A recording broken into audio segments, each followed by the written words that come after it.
Kolkata doctor కేసులో బాధితురాలి తల్లిదండ్రులు సంచలన వ్యాఖ్యలు చేశారు. తమ కుమార్తెను హత్య చేసేందుకు నిందితుడు సంజయ్ కుమార్ను కావాలని ఎవరో పంపారని తెలిపారు. మా కూతురి హత్యకు సంబంధించి కీలక అంశాలు వెలుగులోకి వచ్చాయి.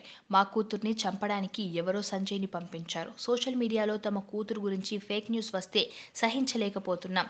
ఘటన జరిగిన తర్వాత ఆర్జికర్ మెడికల్ కాలేజీ మాజీ ప్రిన్సిపాల్ డాక్టర్ సందీప్ ఘోష్ తమకు ఫోన్ చేసి క్షమాపణలు కూడా చెప్పలేదు. డాక్టర్ సందీప్ ఘోష్ పరీక్షలో ఫెయిల్ చేస్తాడని నా కూతురు భయపడింది. ఆయన గురించి నా కుమార్తె మంచి కోరుకుంది.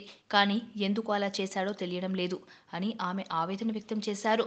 ఇక తన కూతురు మృతదేహాన్ని చూసేందుకు వేచి ఉండాలని పోలీసులను, ఆర్జికర్ ఆసుపత్రి అధికారులను విమర్శిస్తూ ఏదో దాచిపెట్టి మా కూతురు మృతదేహాన్ని చూపించలేదు. మా కూతురు మొహం చూపించడానికి 4 గంటలు పట్టింది.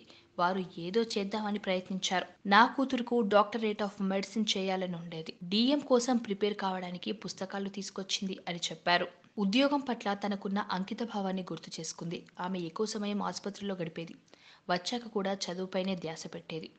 4 ఆన్లైన్ కోర్సులు కూడా చేసేది. కరోనా సమయంలో ఆమె వరుసగా 4 రోజులు మున్సిపల్ ఆసుపత్రిలో సేవలు అందించింది అని చెప్పుకొచ్చారు. అంతేకాదు ఈ ఘటనలో తన స్నేహితులు కూడా ఇన్వాల్వ్ అయ్యారని అనిపిస్తుంది అని షాకింగ్ కమెంట్స్ చేశారు. ఇక నా కూతురికి బంగారం పథకం వస్తుందని ఆమె స్నేహితులు మాతో చెప్పేవారు. కానీ ఇప్పుడు నా కూతుర్ని కోల్పోయాను. ఆమె ల్యాప్టాప్, మొబైల్ ఫోన్ ఇప్పుడు సిబిఐ వద్ద ఉన్నాయి.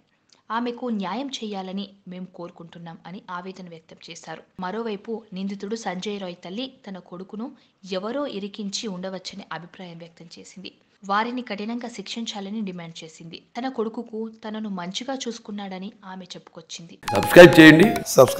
Please do subscribe to. Please like, share and subscribe to top Telugu TV. Top Telugu TV.